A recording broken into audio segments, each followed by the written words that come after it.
Praise the lord, హల్లెలూయా. మన ప్రభు అయిన యేసుక్రీస్తు నామం పేరట ఈ ఉదయకాల సమయంలో మార్నింగ్ లవ్ వర్డ్స్ ద్వారా యేసయ్య ప్రేమగల మాటలు మీకు అందించడానికి ప్రభు ఇచ్చిన శ్రేష్టమైన కృపకే సమస్త ఘనత మహిమ ప్రభావములు కలుగునుగాక. ఉదయాన్నే యేసు ప్రభు ప్రేమతో మనతో మాట్లాడుతూ ఉంటే ఎంతో ఆప్యాయత, అనురాగం, సమాధానం, శాంతి మనకు కలుగుతుంది కదా.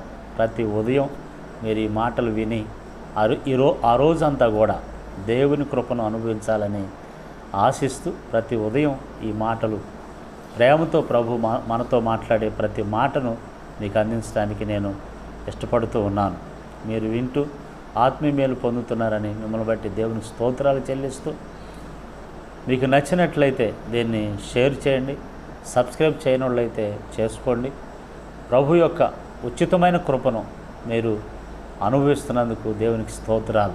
ఈరోజు దేవుడు మనతో మాట్లాడుతున్న మాట ద్వితీయోపదేశకాండం 26వ అధ్యాయము 19వ వచనంలో ఒక మాటను మనం చూద్దాం. తాను సృజించిన సమస్త జనముల కంటే నీకు కీర్తి, ఘనత, పేరు కలుగునట్లు నిన్ను హెచ్చించుదునని యెహోవా సెలవిచ్చినట్లు, తాను సృజించిన సమస్త జనముల కంటే నీకు కీర్తి, ఘనత, పేరు కలుగునట్లు నిన్ను హెచ్చించుచున్నానని ఆయన సెలవిచ్చుచున్నాడు. యెహోవా సెలవిచ్చుచున్నాడు. తాను సృజించిన వారందరికంటే కూడా నీకు కీర్తి, ఘనత, పేరు, 3 విషయాలు ప్రభువు చెప్తున్నాడు. కీర్తి, ఘనత, పేరు నీకు కలుగునట్లుగా దేవుడు నిన్ను హెచ్చిస్తానని, ఆశీర్వదిస్తానని ఆయన సెలవిస్తూ ఉన్నాడు.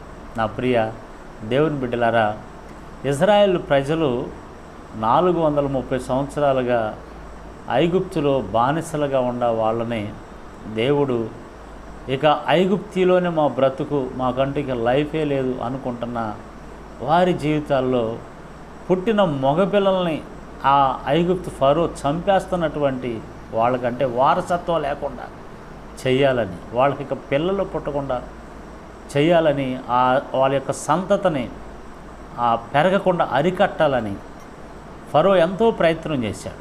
కానీ దేవుడు వీళ్ళని ప్రత్యేకంగా ఏర్పాటు చేసుకున్నాడు. అందుకే వీళ్ళని ఐగుప్తు నుంచి తీసుకొచ్చి మరి కానా దేశంలో, ఇప్పుడున్నటువంటి ఇజ్రాయెల్ దేశంలో అబ్రహాముకి దేవుడిచ్చిన వాగ్దానం ప్రకారం అక్కడ వారిని పెట్టారు.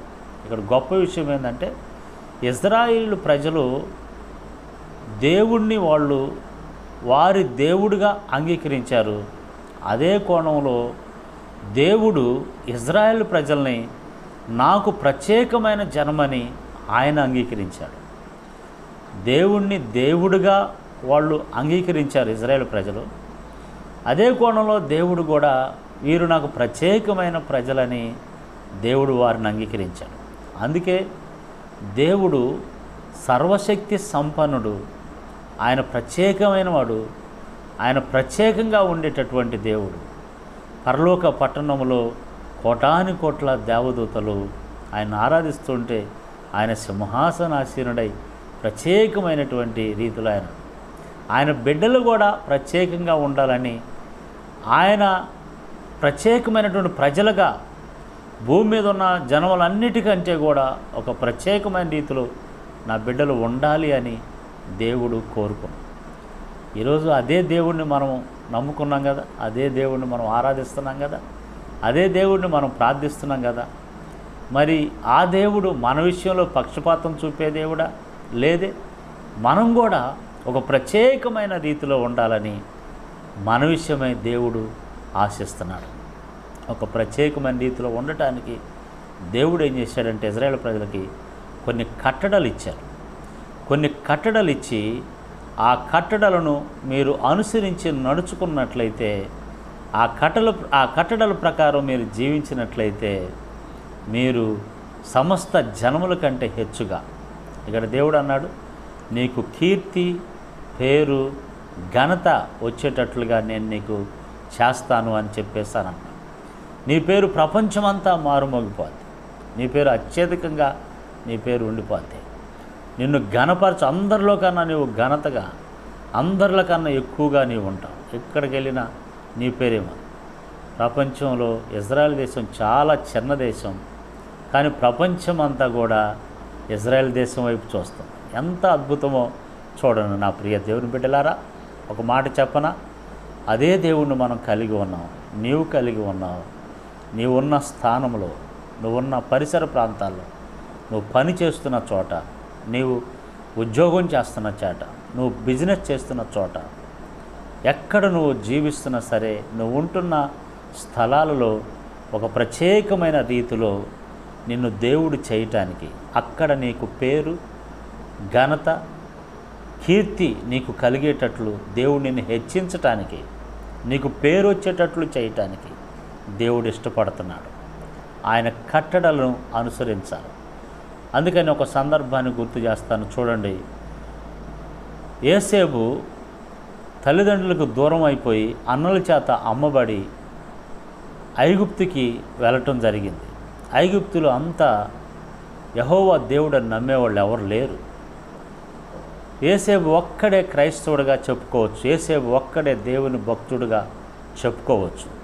అయినా అంతమంది ప్రజల మధ్య యోసేపు ఆత్మీయ జీవితం ఎలా ఉందంటే, యోసేపు నమ్ముకున్న దేవుడు ఎవరో, యోసేపు కలిగి ఉన్న దేవుడు ఎవరు, ఆయన పేరు ఎలా ఉంటుంది, ఆయన ఎలా ఉంటాడు అనే రీతిలో యోసేపు యొక్క ప్రవర్తన, యోసేపు యొక్క పరిశుద్ధత, యోసేపు యొక్క ఆత్మీయ జీవితం, ఐగుప్తు యొక్క రాజు కూడా యోసేపు కల్లే చూసే అంత రీతిలో మరి అంతా కూడా అలాంటి ఆత్మీయ జీవితాన్ని, పరిశుద్ధతను కలిగి ఉన్నాడు. తన పరిశుద్ధత కోసం చెరసాలకి వెళ్ళటానికైనా ఇష్టపడ్డాడు, కానీ దేవుని దృష్టిలో పాపం చేయటానికి ఏమాత్రం కూడా ఇష్టపడలా. ఈరోజు అదేవిధంగా యోసేపు అలా బ్రతికున్నాడు. దేవుని కోసం, పరిశుద్ధతను కాపాడుకోవటం కోసం నిందలైన, అవమానమైన, చెరసాలను భరించాడు. ఐగుప్తు దేశం అంతటికి ప్రధానమంత్రిగా యోసేపుని హెచ్చించాడు. అందరూ యోసేపు, ధాన్యం కావాలా, యోసేపు యోసేపు, ఏమండి యోసేపు యోసేపు యోసేపు యోసేపు అనే పేరు మారుమోగింది. ఈరోజు ఏమండి నిన్ను కూడా దేవుడు అలా చేయటానికి ఇష్టపడుతున్నాడు.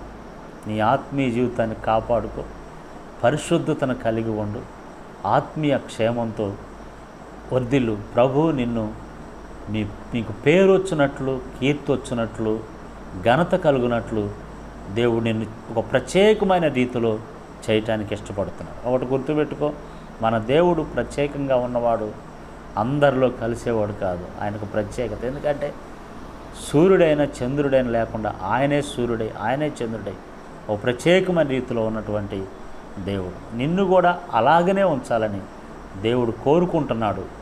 దేవుణ్ణి విలువ తక్కువగా చూసి నువ్వు విలువ తక్కువ జీవితం జీవించడానికి ప్రభు ఇష్టపట్ల.